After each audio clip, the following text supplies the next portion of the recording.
matagal na panahon kaming hindi bumalik dito guys because it's a long story.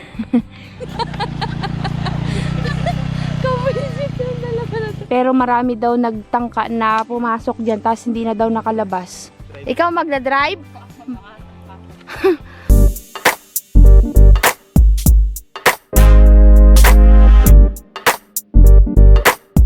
Hi guys! Magandang hapon. Nandito na tayo sa bahay kanina pa. Nagpahinga lang tayo after nating pumunta ng San Jose. Lalabas tayo ngayon. Pupunta tayo ng bundok ng Matingkay. Hindi ko sure kung may daan papunta doon pero itatry nating pumunta. Papunta yun sa San Vicente. Papasok ng libliban.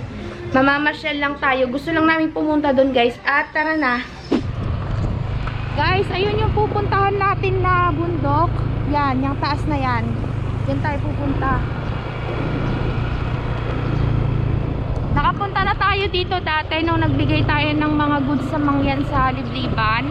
Ito ay dito sa San Vicente, sa Blayan Occidental, Mindoro.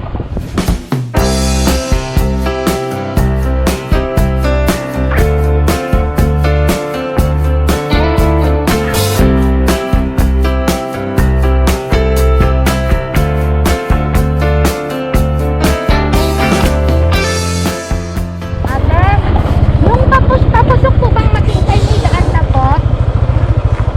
Oo po. May daan na po. Salamat. Dito. Dito mo dito. Tignan nyo dito Ka Kabsat, irrigation na. Kasi mayroon silang patubig. Yan Yan. Dati yan, wala to. Para sa mga bago nating Ka Kabsat na viewers, itong lugar na to ay sa San Vicente, sa Blayan Occidental, Mindoro. Itong papasok na to ay libliban. Dito kami dati nakatira nung elementary ako, high school, hanggang mag-college. Dito kami nakatira. Tapos, nung nakatapos ako, lumipat kami sa bayan. Doon na kami nagstay sa bayan. Doon na rin kami nagkaroon ng trabaho. Hindi na kami matagal na panahon kaming hindi bumalik dito guys because it's a long story. Hindi ko na lang siya kukwento pero dito kami dati nakatira. Ayan. Ha? Wala na kasi kami ditong lupain, wala rin kaming bahay. May dadaan pong truck. Ay, ante! Sa Matingkay po.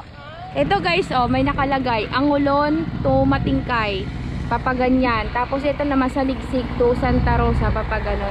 Kaya siya tinawag na Santa Rosa Elementary School kasi yung lola namin na kapatid ng lolo namin sa tatay, nag-donate siya. Kaya naging Santa Rosa siya.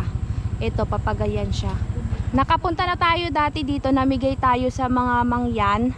Yung 3 community kung mapapanood nyo guys, yung inakyat nating bundok. Yan, dyan yan papunta. Tapos ngayon dito tayo pupunta. Ayan na sila. Doon. Set na tayo. Sana may mapag-iwanan ng motor. Set tayo doon.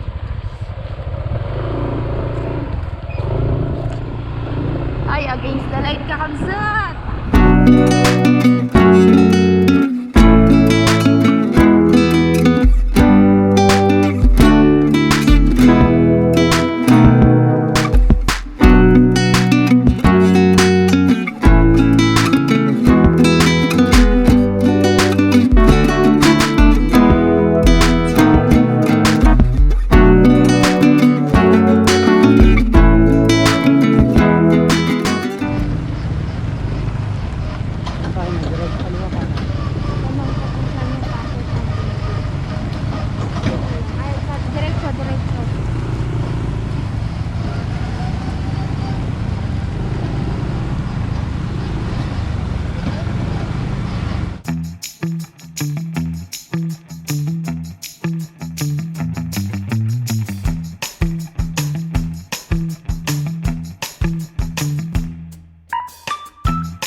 pagtanungan na. Alam mo ba? Hindi.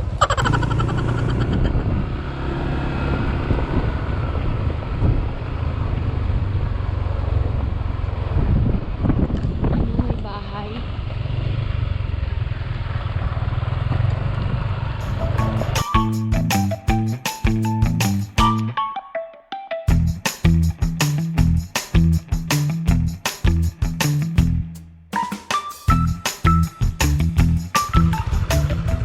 So, diretso lang tayo daw guys. Dito sa daan na to.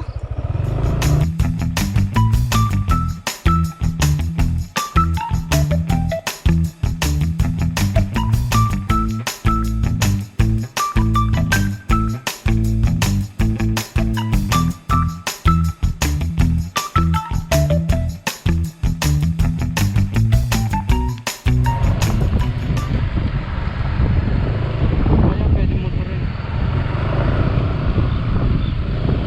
Ganda ng view.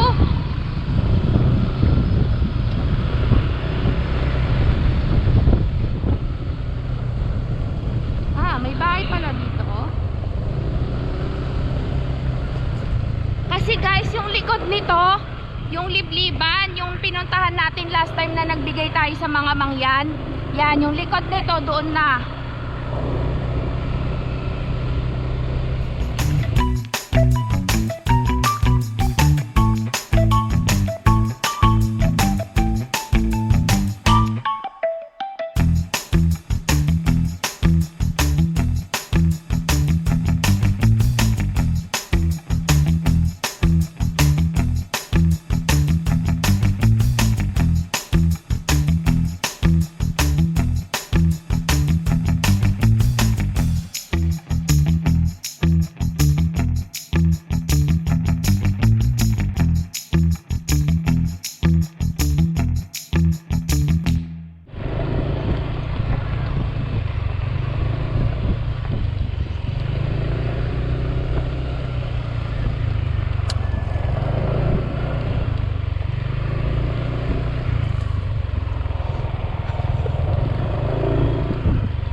Ayun, ang Matingkay, Ka Kabsat. Oh, hala, nakita ko din siya. Matagal kong gustong makita tong bundok na to ng Malapitan. Ganyan pala itsura niya.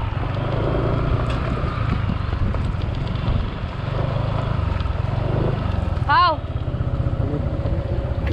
Tika lang, de, baba. Parang hindi na yata pwede dito ang motor ah. Tignan ko muna, de, wait lang.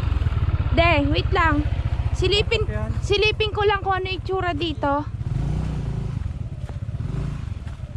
Palit ng palit yung daan guys eh. Hindi na yata pwede de. Ha? Hindi na. Hindi na dadaanan na yan oh. Wait lang.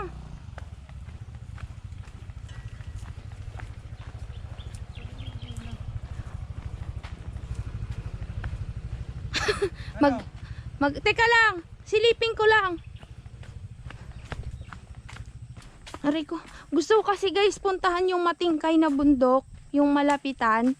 Kasi, ay wala na. Wala nang daan.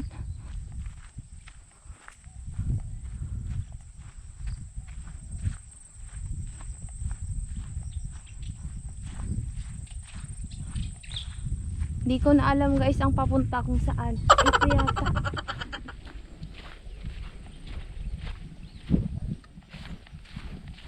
Lapitan ko pa kakabsat kung pwede pa dito.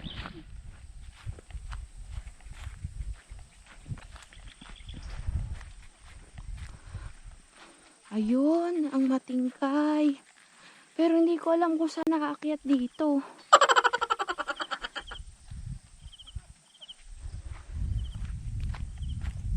Sige nga, pasok nyo!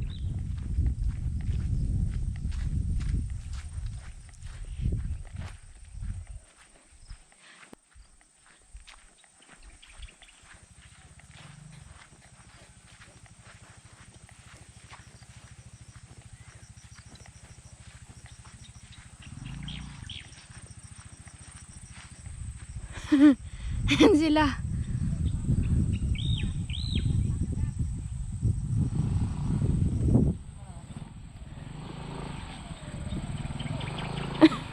Bakit yan?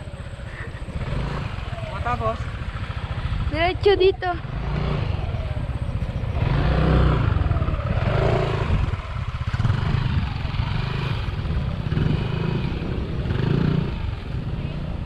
Lakad na tayo.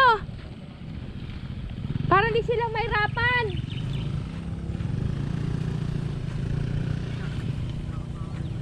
Kadug yun.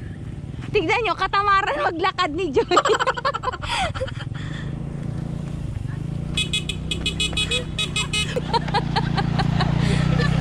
Kabuisit yung dalawa na to. Ayun na eh.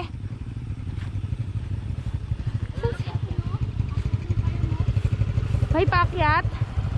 So naiwan na lang natin dyan. Di naman siguro maano na. Tignan natin. Try namin iakyat hanggang dito guys.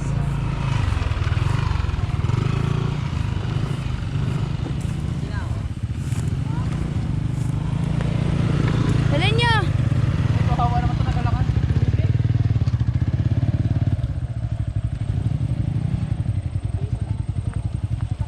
Wow, ang ganda. Di naman siguro maano to dito.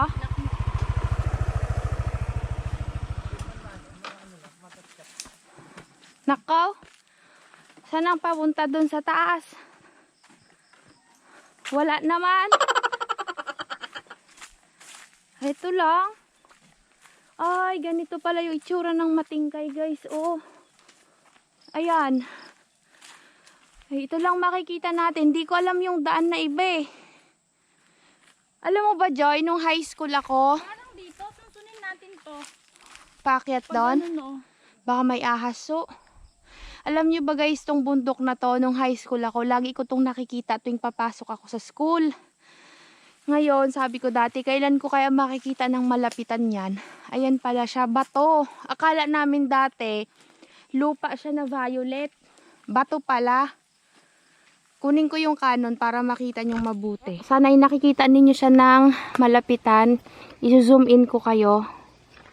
Ayan. Ang kwento kasi nitong bundok ng Matingkay na to, dati, nung mga bata kami, kapag may pumapasok daw dyan kasi may kuweba daw sa loob na yan, ay hindi na daw nakakalabas. Yun ang sabi. Marami daw ano dyan guys, kayamanan. May mga treasure daw sa loob niyan. Hindi namin alam kung saan ang daan papasok dyan eh. Kasi may nakita ko sa friend ko sa Facebook na umakyat sila dyan sa Matingkay. Paano kaya umakyat? Nandun tala. Siguro ang sinasabi ni nung William na aakyatin nila. Ganda ng view. Saan kaya sila pumunta Sarap dito? Pag may drone ka dyan, Tino. Ay oo, kitang-kita mo talaga yung paligid. Baka doon, sa may kanina doon. Yan ang karin yun. Doon ang daan. Yung may simento. Hindi yung doon, sa may ano doon. Iba, saan ka na magapunta yung paakyat doon? Oo. O saan ka na pupunta, no? Ito yung bundok. Sa prank. Bugyot ka. Ito guys, itong bunga niyan, hindi ko alam kung kinakain yan. Kinakain yung balik. Yan o. Yung mga bunga na yan o. Saan? Yan o yan. Ginagawa namin laruan dati yan eh. Yan. Ginagawang turo. Yun o, yun o, yun. Ah, Turo. laki niyan. Kagatin daw ang kamay pag nagtuturo. Baka itong daan dito. Yan o. Bundok dyan. Ito, bakit dun? Napuntang San Jose yan. Yun lang guys, ang napuntahan natin ngayong araw na to at hindi ko talaga alam ang daan. Yan pag may kasama tayong taga-Libliban. Oo. Si ano? Si Ida. Sila Ida, iikske. Sila kuya nyo. Oo, i-schedule natin. Nakakatakot din umakyat. Baka may mga nakatira dyan ay na hindi natin alam. Yun lang guys. Sana nag-enjoy kayo sa rides natin ngayong araw na to. Papunta tayo ngayon ng Corvada. Hindi ko alam guys kung bakit siya tinawag na Matingkay. Pero yun ang tawag nila simula nung kami Nandun man din. Ay, hindi. Kwan daw ito, hugis sapatos daw yan ay, sabi nila. Di ba napo? May kuweba daw sa loob niyan guys. I-zoom in ko pa kayo para makita nyo ng malapitan. Eh ako iba oh. Butas ako Baka yung butas yun yung kuweba. Nay, Diyos kaliit. May kuweba daw dyan sa loob. Kasi yan ay pinagtaguan ng mga sundalo noong unang panahon. Yung hapon. Oo. Nahuli. Nagtago sila dyan. Kaya may mga kayamanan daw sa loob niyan. Pero marami daw nagtangka na pumasok dyan, tapos hindi na daw nakalabas. Yun ang sabi. Dyan na rin namatay. Nababaliw daw yung pumapasok dyan. Naku, ayoko na dyan. Yung kwento ng mga matatanda noon. Pumasok dyan?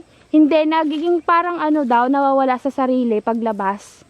Yun ang kwento ng matatanda sa amin dati. Pumasok ka dyan? Ay, binibigyan ko.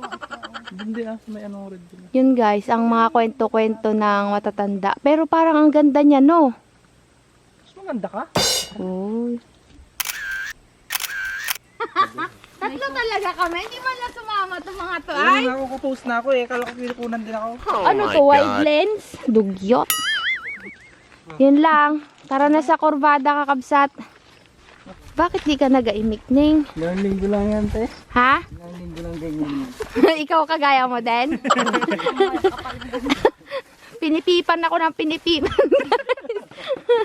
Takbo naman ako. Loko-loko. Yan ang magandang thumbnail. Tumbling ka nga, te.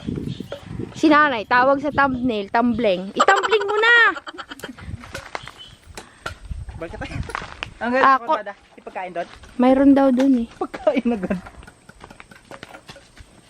Papunta naman tayo sa kurbada ngayon, Ka Kabsat, at samahan nyo ulit kami sa ating paglalakwat siya ngayong mga araw na ito. Dahil tayo ay absent sa ating mga trabaho sa buhay, sulitin natin tong araw na to na makapaglakwat siya ng bonggang-bongga. At isasama ko ulit kayo, sana po ay mag-enjoy kayo sa ating pamamasyal. At tara na dahil tayo ay baka maiwan. Gabi na. Oops, sasayad ka sa kanan ha. Huwag kang turo ng turo, so. Bakit? Nanuno ka dyan. Yan daw, Matingkay. Loko-loko ay. Kagagwapot, kagaganda ay. Tayo na. Sakay na. Ikaw magdadrive? Yung mababangas pa kasi. May sidecar naman ay nasan eh. See you sa Corvada. And bye-bye.